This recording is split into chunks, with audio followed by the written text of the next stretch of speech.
24th, sad day for UK young scientists. You tweeted out, an uncertain future forced by the older generation's shameful vote for isolationism. We let you down. Can you explain? Okay, so let's start with the second one first, shall we? The older generation. So when you look at the demographics of the stay, leave versus remain vote, 76% of young people voted to stay, about 40% of votes. So the older people voted to leave. It's bizarre in my mind. Actually, it's bizarre because those are the people that are nearest to the war, These are people who actually presumably had seen, the benefits more than of anyone else of being. Right. They would have seen a divided Europe, the wars that came from it. Yeah. Yeah. I'm 65. In the 50s when I was growing up, we still had alarms tested every 6 months in case there was going to be a nuclear war. We still lived under the threat of war, which I don't think we do now.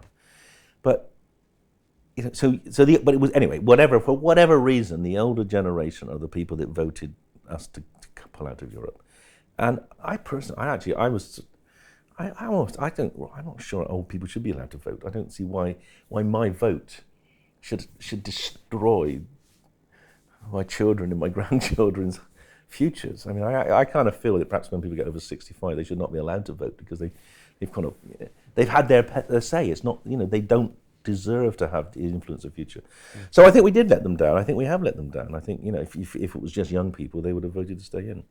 And then the science discussion. Well, the truth is, so one of my other jobs is I'm president of the thing called the European Brain Council. That's a committee, a European committee that represents all brain science. It represents scientists, it represents psychiatrists and neurologists, patient organizations, the industry working this, huge constellation of people. Hundreds of thousands of people all over Europe doing brains research. And we represent them. We represent them in the European Commission, in the European Parliament, etc. That's all done in English. English is the language of science in Europe.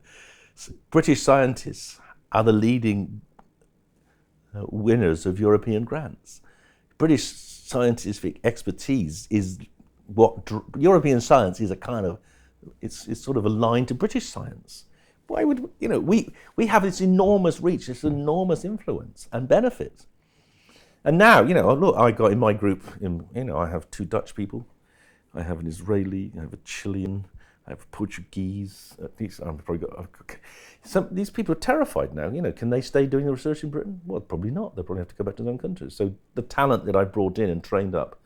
So, we really have, we've really made life difficult for ourselves in terms of, we will unquestionably have less influence in science and be less good at science as a result of this. So this hurts what you're doing. And it hurts not just my science, it hurts all science. Yeah. Because science is trans-border. Science is science, and this is what we are building for. If I lose my Dutch staff because they're not allowed to work here, because what crazy? Because there aren't British people trained. Let me ask you a question. If the British public was taking more LSD, do you think they wouldn't have made that vote?